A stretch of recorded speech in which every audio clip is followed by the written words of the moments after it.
continuing in our reading of Mark, starting with verse 13.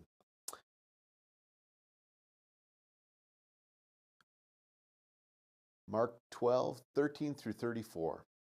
Later, the leaders sent some Pharisees and supporters of Herod to trap Jesus into saying something which he could be arrested. Teacher, they said, we know how honest you are. You're impartial and don't play favorites.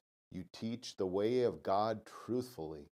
Now tell us, is it right to pay taxes to Caesar or not? Should we pay them or shouldn't we?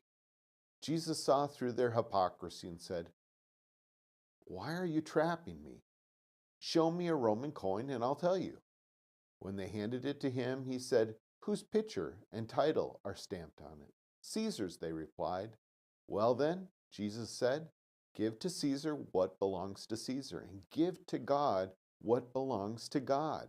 His reply completely amazed them. Then Jesus approached some Sadducees, religious leaders who said there is no resurrection from the dead. They posed this question, Teacher, Moses gave us a law that if a man dies leaving a wife without children, his brother should marry the widow and have a child who will carry on the brother's name. Well, suppose there are 7 brothers. The oldest one married and then died without children. So the second brother married the widow, and he also died without children. The third brother married her. This continued with all 7 of them, and still there were no children. Last of all, the woman also died. So tell us, whose wife will she be in the resurrection? For all 7 were married to her.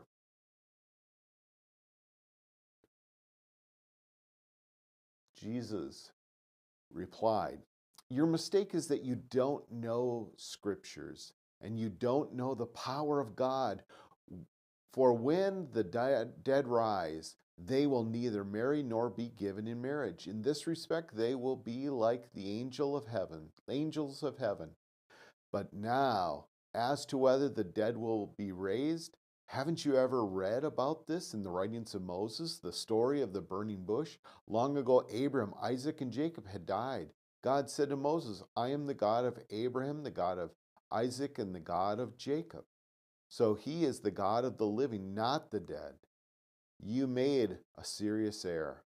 One of the teachers of religious law was standing there listening to the debate. He realized that Jesus had answered well. So he said, of all the commandments, which is the most important? Jesus replied, the most important is this. Listen, O Israel, the Lord our God is the one and only Lord, and you must love the Lord your God with all your heart, with all your soul, with all your mind, and with all your strength. The second is equally important. Love your neighbor as yourself. No other commandment is greater than these.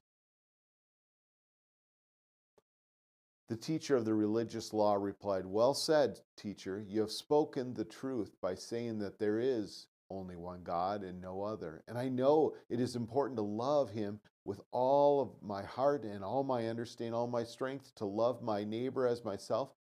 This is more important than to offer all the burnt offerings and sacrifices required in the law.